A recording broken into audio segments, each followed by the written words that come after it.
On the Reconciling Marriages with Coach Jack podcast, Christian psychologist, author, and relationship coach Dr. Jack Ito will help you to build and restore your marriage. By learning just a few relationship skills, you can help your spouse enjoy your relationship more while getting more love and affection from your spouse. Listen to Coach Jack as he helps you with one more step toward a marriage both you and your spouse will love. The vast majority of people give up on their marriages too soon. Affairs, not being in love, or your spouse saying he or she is done do not prevent reconciling. I often receive emails from people asking if it is too late to save their marriage. They've done everything that they know how to do, but are not making progress. They are also confused by conflicting pieces of advice. The best way to deal with your confusion is to focus on the essentials of relationship building. Not much time should be spent in figuring out what went wrong. No matter what did, the same methods are required for rebuilding. Also, trying to get your spouse to talk to you about problems is largely a waste of time. If your spouse is on the same page and wants to work on things, great. If not, then get to work on your own. Don't keep trying to get your spouse to participate, as that in itself will do more damage to your relationship. The false belief that it takes two to rebuild a relationship leads to many failed relationships. I do all of my reconciling work with one person only because it is more effective than working with a resistant spouse. Your spouse's lack of desire to work on your relationship in no way prevents you from rebuilding it, and is not an indicator that you can't save your marriage. Most relationship problems result from a failure to maintain the core relationship. What are the core aspects of good relationships? Good relationships require, first of all, choosing a mate who is similar to us in terms of values, beliefs, interests, and personality. Once we do that, we only need to maintain our attractiveness, spend regular time together, and have good boundaries. People have relationship problems either because of differences and or too much or too little time together and or poor boundaries. Differences, too much or too little time together, poor boundaries.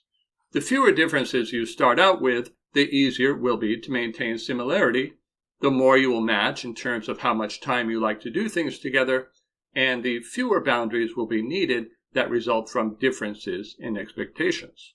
What is the best way to improve a relationship? Improving a relationship depends on, first, behaving in a way that would make you desirable and attractive to your spouse if he or she were meeting you for the first time, just as when you were single. Secondly, behaving in a way that helps your spouse to feel that the two of you are similar, just as you would agree and empathize with someone you were interested in if you were single. And thirdly, using good boundaries to stop damaging behaviors that interfere with relationship building. No matter how many books you read, how much you talk, how many personality tests you take, or how many counselors you see, you won't be able to reconcile without doing those three things. Notice that these three skills are the same ones you need to have any kind of personal relationship, whether single or married. Until you have done all three of these things, you will not know if you can save your marriage or not. This is also true when you are single. If you don't do these three things, you don't know how good your relationship could become. Note that all three of these behaviors are under your control. There is nothing your spouse can do to prevent you from doing them. I will help you to understand how to rebuild your relationship with your spouse or on your own. First, let's talk about working together as a couple. If you and your spouse both want to improve your relationship, then relationship building will consist of recreating your original relationship. You will have your best appearance. You will treat him or her nicely. You will agree and empathize whenever you can. You will look for opportunities for giving compliments, showing appreciation, and admiring your spouse. You will spend little time together at first and gradually increase it as you enjoy your time together more. And you won't have sex until your relationship has developed emotionally. Notice that sex does not build relationships. It is a way to help maintain an already built relationship. Having sex too soon tends to limit further development of the relationship. At the end of your relationship building, you should end up dating at least once a week, spending one-on-one interactive time together each day. That does not mean business talk. And having a sexual relationship you both enjoy. A reasonable expectation for this couple's approach would be 3 months to reaching the point of good connection. What about if you are working on your relationship on your own? If your spouse is not interested in building your relationship, then you do not try to discuss this with your spouse, and you do not try to get your spouse to go to marriage counseling with you. Either of those choices would result in increasing differences without increasing enjoyment of each other. The end result would be a worse relationship. You can build the relationship on your own better than you can with a disinterested spouse.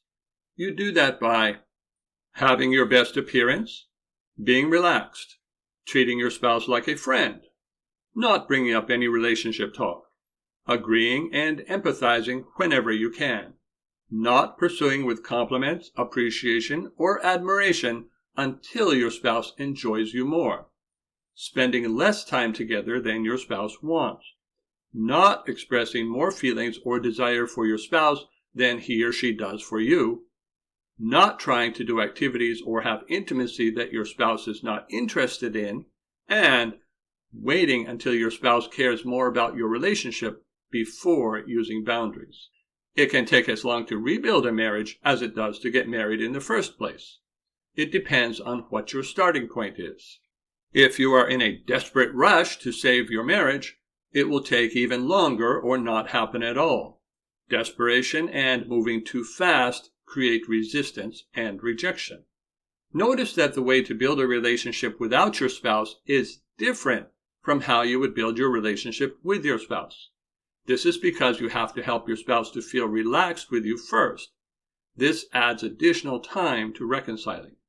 After that, you will gradually help your spouse to have more desire for you. This is a very successful way to rebuild a relationship, just as it is with building a relationship when you are single. Some of these behaviors are skills that you can improve by learning and practicing. Others require discipline over your emotions. While a coach can help with the skills, you will need a counselor if your emotional problems prevent you from doing the steps required for success. If you have not had relationship improvement, could it be that you were trying to work as a couple when your spouse was not interested in doing that? Or you were using methods that made your spouse feel defensive, different, or pressured? Or you moved faster than your spouse's feelings could grow? Or you were inconsistent in your approach? Or you were leaving out important behaviors? Or you lack the know-how to be attractive, similar, or how to use good boundaries? If so, then there is still hope for your marriage because you have not done all you can to make it work. Notice that relationship building does not involve the discussion of problems, the sharing of needs, or sharing negative thoughts and feelings. This is true whether you are working as a couple or on your own. Those methods don't work when you are single, and they won't work when you are married either. They are all connected to false beliefs about how good relationships are created and maintained. Let's take a time out here. If you think what I'm saying is plain crazy, then go try the things that you think work best. Experience and observation are tried and true methods for learning what works. Test your hypothesis before you come to your conclusion. Any methods that make your spouse not like you or want to get away from you are not good methods for building relationships. Remember, if what you are doing won't work for a single person, it won't work for a married person either. What people like and dislike does not change when they get married. Consider this typical scenario. John's wife, Jane, has told him that she no longer is in love with him and she wants to separate. John tries to convince her to work on the marriage. Jane does not want to. John keeps trying to talk to her about it. This stresses Jane and makes her ask for space. John gives her occasional space, alternating with occasional convincing. This maintains distance in the relationship. John gets sad and frustrated. He feels hopeless. My analysis of this.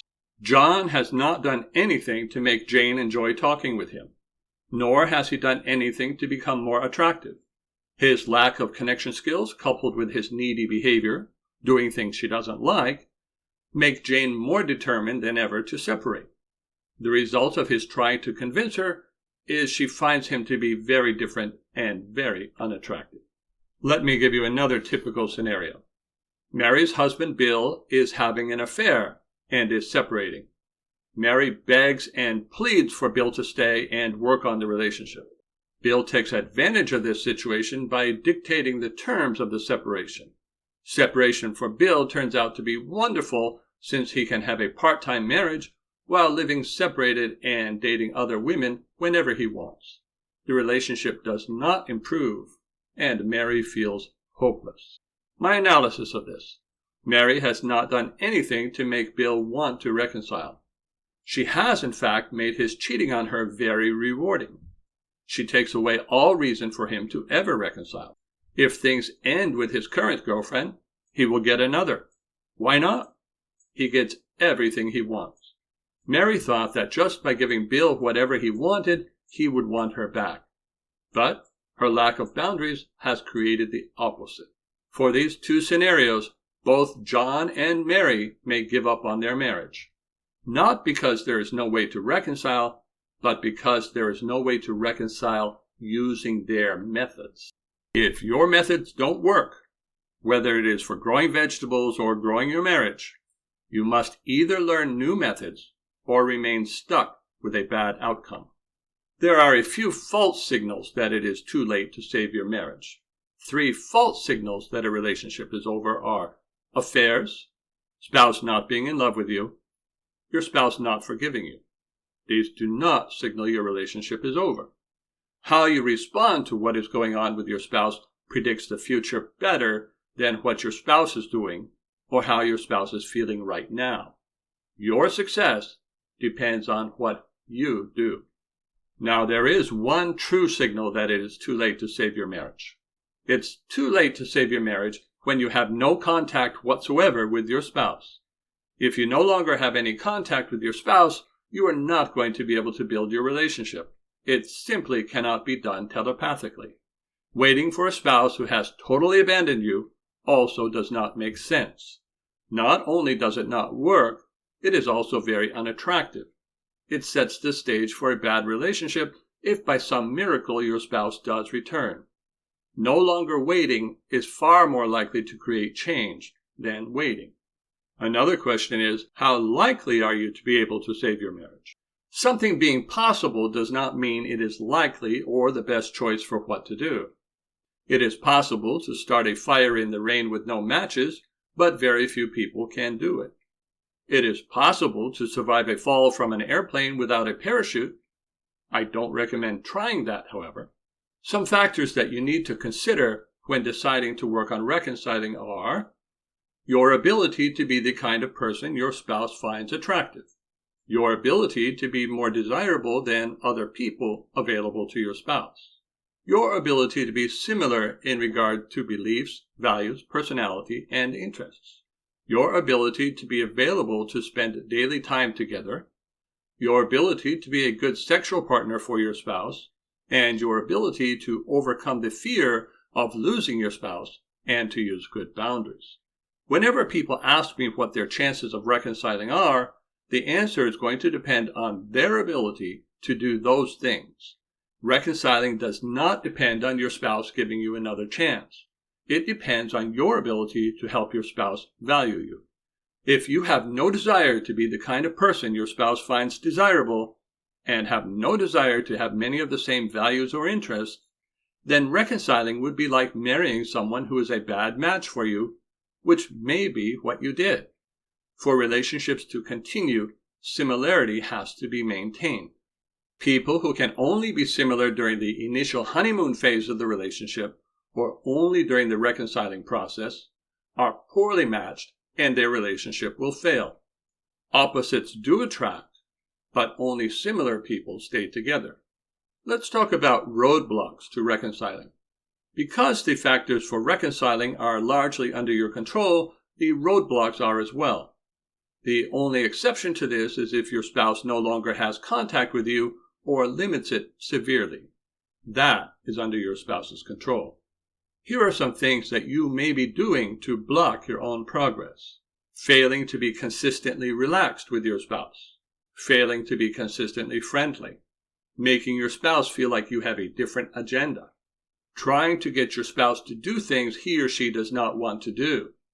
Expressing more feelings for your spouse than your spouse has for you. Moving too fast. Spending too much time together, or pursuing your spouse. All of these behaviors cause resistance and prevent progress even when you are doing everything else right. If you recognize that you are doing many things that actually make your spouse want to get away from you rather than reconcile with you, I recommend you read my book on overcoming neediness. Needy people have behaviors that make other people not want to be with them. If you would like to work with me on a step-by-step approach to reconciling with your spouse, I would be happy to help. Thank you for listening to Reconciling Marriages with Coach Jack. Visit CoachJackIto.com to learn more skills for reconnecting with your spouse and restoring your marriage.